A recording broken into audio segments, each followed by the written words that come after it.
Oke, baik. Bismillahirrahmanirrahim. Assalamualaikum warahmatullahi wabarakatuh. Kami dari kelompok 7 akan mempresentasikan hasil diskusi kelompok kami yang berjudul Praktik Rekayasa Kurikulum IPS SMP. Di sini saya sendiri sebagai moderator sekaligus pemateri pertama yang akan membahas tentang landasan pengembangan kurikulum, di mana landasan pengembangan kurikulum itu memiliki 4 landasan pokok yang harus dijadikan sebagai dasar dalam setiap pengembangan kurikulum. Yang pertama adalah landasan filosofis kurikulum, di mana landasan filosofis kurikulum ini membahas segala permasalahan manusia, termasuk pendidikan. Menurut pemerintah Kabupaten Kebudayaan nomor 68 tahun 2013, landasan filosofis dalam pengembangan kurikulum menentukan kualitas peserta didik yang akan dicapai dalam kurikulum, sumber dan isi kurikulum, proses pembelajaran, posisi peserta didik, penilaian hasil belajar, hubungan peserta didik dengan masyarakat dan lingkungan alam di sekitarnya. Yang kedua adalah landasan psikologis kurikulum, di mana landasan psikologis merupakan karakter psikofisik seseorang sebagai individu yang dinyatakan dalam berbagai bentuk perilaku interaksi dengan lingkungannya.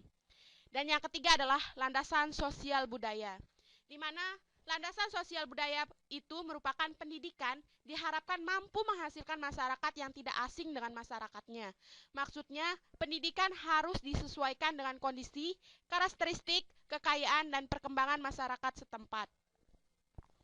Dan yang terakhir adalah landasan ilmu pengetahuan, teknologi, dan seni, di mana menurut Hidayat tahun 2015 halaman 47, ilmu pengetahuan adalah seperangkat pengetahuan yang disusun secara sistematis yang dihasilkan melalui penelitian ilmiah. Sedangkan teknologi adalah aplikasi dari ilmu pengetahuan untuk memecahkan masalah-masalah praktis dalam kehidupan. Mungkin hanya itu yang dapat saya sampaikan, akan dilanjutkan oleh saudari saya, yaitu Fatmawati, dipersilahkan. Terima kasih atas waktu yang diberikan oleh Saudari Nuraini. Di sini saya akan melanjutkan materi tentang pelaksanaan pembelajaran IPS berbasis kurikulum 2013.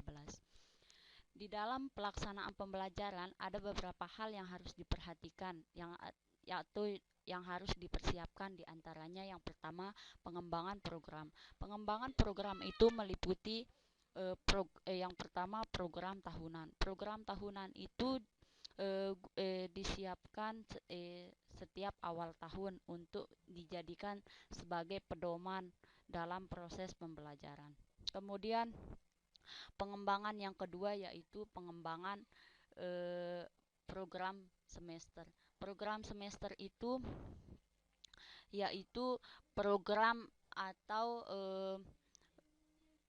program dari penjabaran program tahunan. Kemudian program yang ketiga itu yaitu program mingguan. Program mingguan itu penjabaran dari program semester. Kemudian yang ketiga itu program harian. Program harian itu dibuat dari penjabaran program semester lebih terperinci. Kemudian program yang terakhir itu program pengayaan atau remedial. Program remedial itu bisa direkap kayak program harian. Kemudian pengembangan yang kedua itu yaitu pengembangan perangkat belajar. Sebelum melakukan proses pembelajaran atau sebelum memulai pelajaran, guru itu harus menyiapkan silabus dan RPP. Kemudian pengembangan yang ketiga yaitu kegiatan awal. Biasanya seorang guru sebelum melakukan pembelajaran itu harus melakukan kegiatan awal dulu berupa membuka dengan doa ataupun ceramah ataupun memberikan motivasi. Kemudian pengembangan yang keempat itu kegiatan inti. Kegiatan inti itu biasanya guru itu menggunakan strategi atau metode pembelajaran. Metode pembelajaran bisa dengan ceramah ataupun diskusi.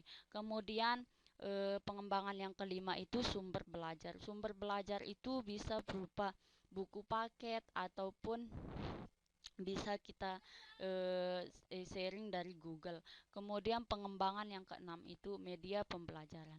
Media pembelajaran itu sangat penting dalam proses pembelajaran. Nah, maka dari itu seorang guru itu harus menyiapkan eh, media pembelajarannya yang berupa LCD ataupun laptop. Kemudian pengembangan yang ketujuh itu kegiatan akhir. Kegiatan akhir atau penutup itu biasanya seorang guru itu melakukan tanya jawab kepada siswanya supaya guru itu bisa tahu apakah siswa itu memperhatikan atau tidak ketika dia menjelaskan. Kemudian pengembangan yang terakhir itu yaitu evaluasi. Tujuan dari evaluasi ini seorang guru itu ingin mengetahui apakah siswa itu berhasil atau tidaknya dalam proses pembelajaran yang dilaksanakan pada. Baiklah, mungkin hanya itu dari kelompok 7. Mohon maaf jika ada kesalahan. Terima kasih atas perhatiannya. Wassalamualaikum warahmatullahi wabarakatuh.